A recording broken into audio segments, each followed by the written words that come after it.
Heboh konflik antara ibu anak Krisdayanti Aurel Azriel yang sempat viral cukup mencuri perhatian publik tak terkecuali para psikolog. Rupanya banyak psikolog memberi perhatian serius pada persoalan ibu anak yang bak api dalam sekam ini. Hilang tapi kemudian muncul lagi. Para psikolog diantaranya Cassandra Putranto, Poppy Amalia, Seto Mulyadi, Tika Bisono, Bunda Romi mengurai kasus ini dari sudut pandang para psikolog. Mengapa persoalan lama ini bisa muncul lagi? Apa yang membuat masalah keluarga ini menjadi heboh di ranah publik? Apakah ada masalah lama yang mereka belum selesaikan? Atau karena kedua pihak melibatkan sosial media sebagai mediator dalam menyampaikan pesan? Benarkah hal itu terjadi karena komunikasi antara ibu dan anak ini tersumbat? Jika demikian, lantas siapa yang menjadi korban dalam kasus heboh ini? Krisdayanti, Aurel Azriel, atau ketiganya? Bagaimana seharusnya KD Aurel dan Azriel menyelesaikan kasus ini agar tidak bertele-tele? Pemirsa, bersama Intens Investigasi, kami hadirkan kabar terkini, terpercaya, dan teraktual. Tetapi sebelumnya, jangan lupa untuk like, subscribe, dan juga share channel YouTube ini.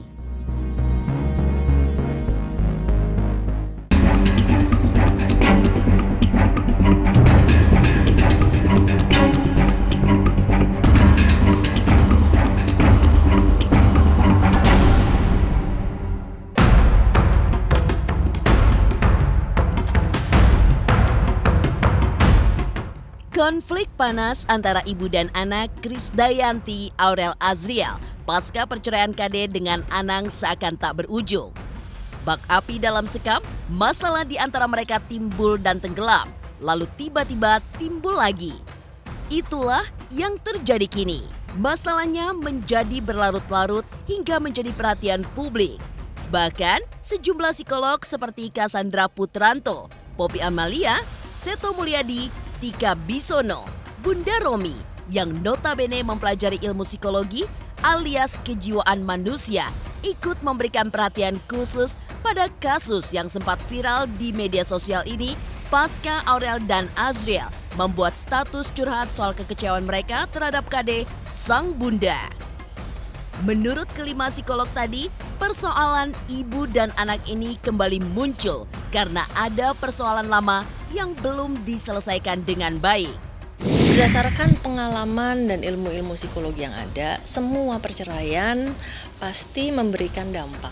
Biasanya kalau misalnya ada pengalaman tertentu di waktu kecil, biasanya membekas. Kalau misalnya kecilnya punya pengalaman tertentu, nah ini harus ditreatment nih. Treatmentnya ya tadi kalau berpisah, anak-anaknya itu harus ditreatment secara psikologis. Menurut Kak Seto Mulyadi dan Tika Bisono, akar masalahnya adalah lantaran tidak ada anak yang ingin ditinggalkan oleh orang tuanya. Kalaupun orang tua berpisah, perhatian kepada anak-anak seharusnya tidak berkurang secuil pun. Karena kalau tidak, akan mendatangkan efek negatif terhadap perkembangan kejiwaan anak. Karena itu, jika kemudian anak marah ataupun curhat melalui sosial media, berarti ada masalah yang belum dibereskan sebelumnya. Misalnya, perhatian dan kasih sayang yang kurang atau komunikasi yang tersendat.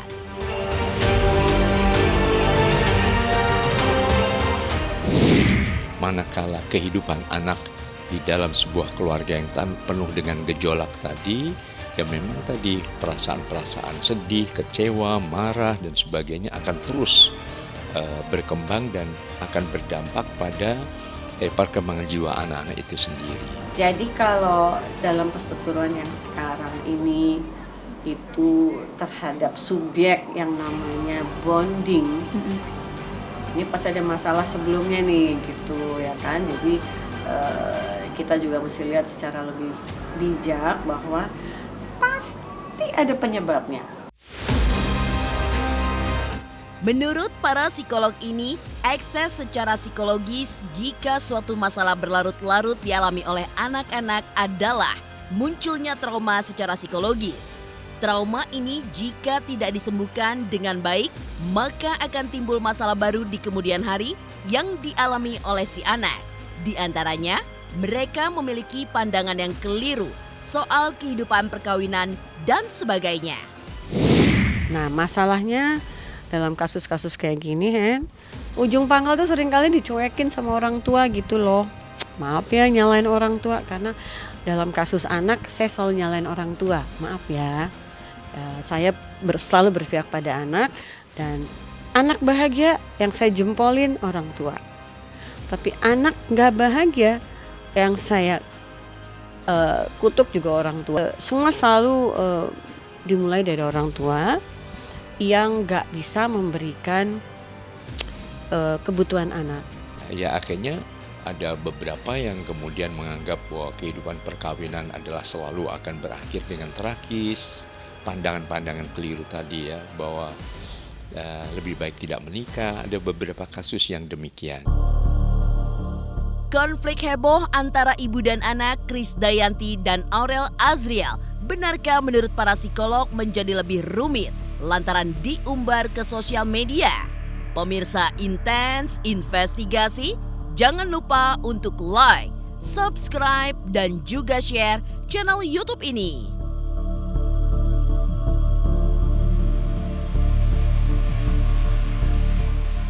Halo pemirsa, saya Omar Daniel. Jangan lupa saksikan terus Intens Investigasi, tayang 2 kali sehari, di siang dan juga di malam hari. Wajib nonton ya.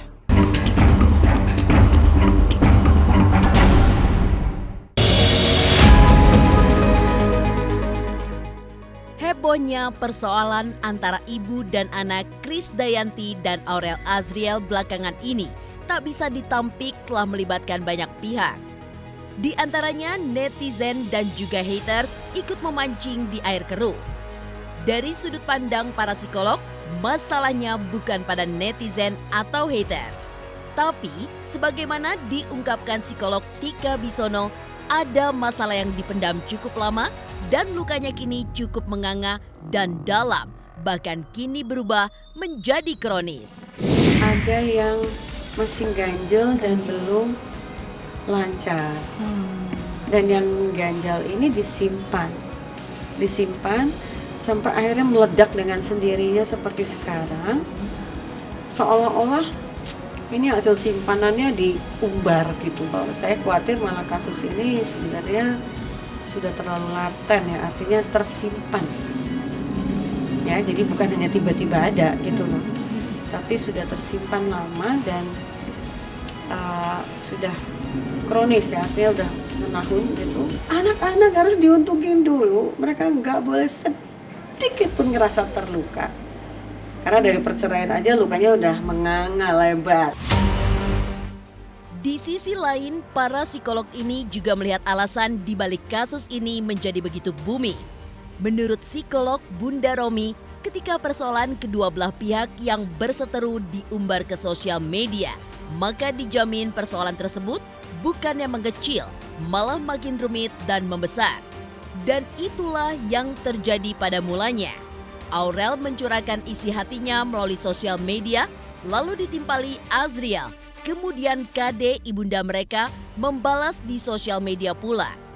Menurut Bunda Romi, menuangkan masalah ke sosial media itu seperti bicara kepada rumput yang bergoyang, tidak menemukan solusi atas persoalan, tapi masalahnya justru merembet kemana-mana. Karena mau gimana pun masuk media sosial itu tidak ada solusinya. Yang tadi saya bilang adanya adalah tambahan masalah. Tambahan masalah itu lebih kepada nggak nyaman, sakit hati, malu dan sebagainya. Oleh karena itu yang harus diminimalisir gitu loh.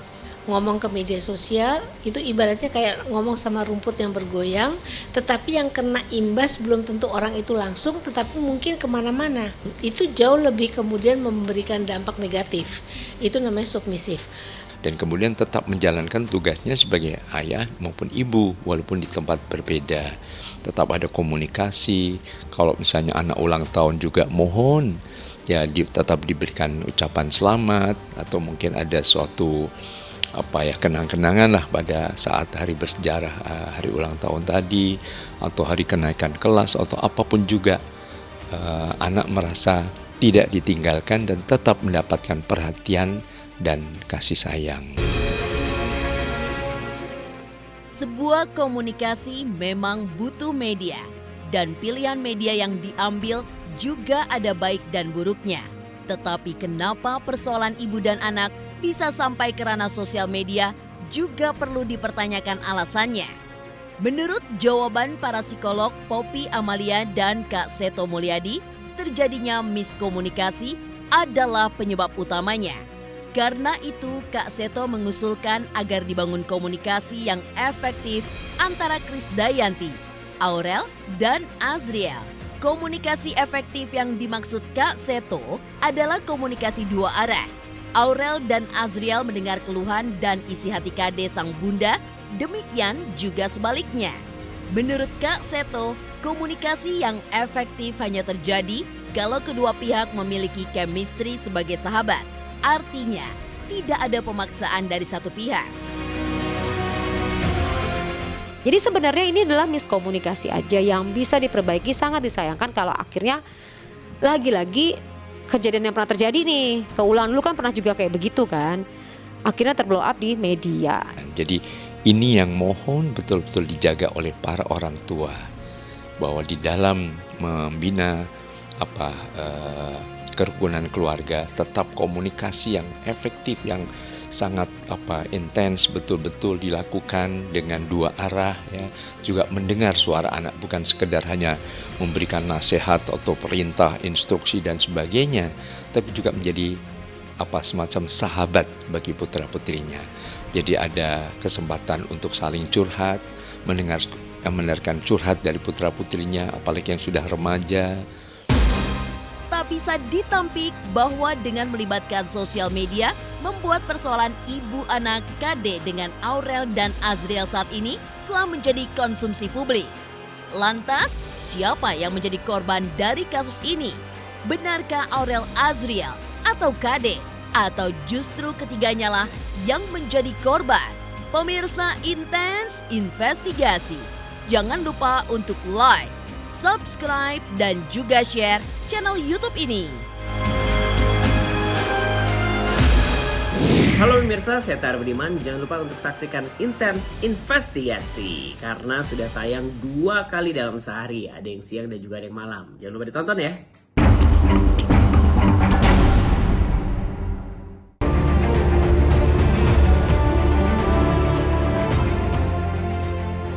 Konflik ibu dan anak Krisdayanti, Aurel Azriel dengan melibatkan sosial media sudah terlanjur bergulir. Kenyataannya, masalah mereka bak bola salju yang kian hari kian tak terbendung dan menjadi booming hingga viral di sosial media. Dalam hal ini dari sudut pandang psikolog, siapa yang menjadi korban? Benarkah Aurel dan Azriel selaku anak yang tidak menemukan media komunikasi yang tepat? Atau justru Kade selaku ibu kandung jauh dari anak-anaknya? Atau malah ketiga-tiganya menjadi korban? Menurut psikolog Cassandra Putranto, Tika Bisono, dan Bunda Romi, berunut masalah dari awal perceraian Kade dan anak, maka yang menjadi korban dalam hal ini adalah Aurel dan Azriel. Karena itu, saran para psikolog ini adalah orang tua perlu dengan rendah hati meminta maaf kepada anak-anak agar masalahnya tidak berlarut-larut dan mendatangkan efek yang tak terduga ke depan. Sementara menurut Kak Seto yang menjadi korban dari kasus seperti ini adalah selain anak-anak, juga orang tua yang ikut terguncang kejiwaannya. Kalau ditanya apakah anak selalu menjadi konflik atau apakah anak selalu menjadi korban gitu ya. Nah ini tergantung bagaimana kedua orang tua ini menyikapi. Karena berdasarkan pengalaman saya, ada yang tetap menikah tetapi anak tetap jadi korban. Yang bisa mengganti rasa kecewa dan hancur emosi anak-anak adalah emosi juga, tapi yang positif, yang lebih merangkul, lebih hangat, bahkan permohonan maaf kalau orang tua tidak sempurna.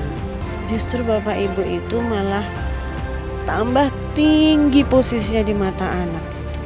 Ya, bahkan anak-anak belajar, oh minta maaf tuh gitu toh posisinya. Dan anak-anak belajar minta maaf kalau dia salah justru dari orang tuanya. Kalau yang namanya perpisahan itu berdampak pasti ke anak. Pasti berdampaknya ke anak. Karena yang anak nggak dapat 100% dari ibunya, nggak 100% mungkin dari bapaknya. Mungkin kalau yang kasus ini mungkin dari bapaknya masih lah 100%. Tapi dari ibunya nggak 100% gitu. Ya, akhirnya juga pasti semuanya juga selain anak ya. Orang tua juga tentu siapa yang orang tua tidak sedih melihat putra-putri tercintanya kemudian juga terguncang, bermasalah dan sebagainya. Jadi dalam saat sekarang ini kita sedang prihatin, nomor satu, tegakkan kebersamaan dalam keluarga.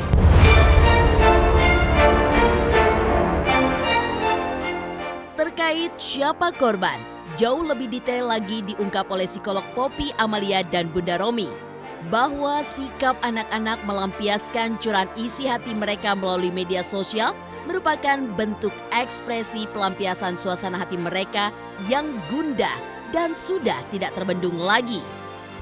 Dalam hal ini, menurut Bunda Romi, butuh pengertian dari orang tua kandung untuk proaktif memulai komunikasi dari hati ke hati. Jadi kalau misalnya kalian ngebaca tuh, Mimi apa salah kita Mi? Apa salah kalau kita sekali-sekali minta diperhatiin? Kedua-duanya pengulangan kata salah. Berarti di sini ada perasaan yang mendapatkan rasa bersalah. Nggak ada salahnya kalau kita baik yang tua maupun yang muda memulai lebih dahulu. Boleh dong kita ngobrol sebentar gitu. Izinkan kami untuk ngomong atau apa gitu. Kadang-kadang dengan ibu dan bapak sambung tidak perlu diadakan pada waktu saat itu, tapi spesial antara ibu dan anak dengan ayahnya misalnya kayak gitu. Itu juga menurut saya akan jadi bijak karena nggak ada rasa sungkan, nggak ada apa, karena ini sama-sama orang tua mereka masing-masing gitu. Demikian pemirsa, kabar terkini, terpercaya, dan teraktual yang kami hadirkan hari ini. Saksikan terus Intens Investigasi setiap hari Senin sampai dengan Jumat yang tayang 2 kali sehari, yaitu pada pukul 13.00 WIB dan pukul 18.00 WIB, tentunya hanya di YouTube channel. Dan pastikan jangan lupa untuk like, subscribe, share, dan juga komen channel Intens Investigasi.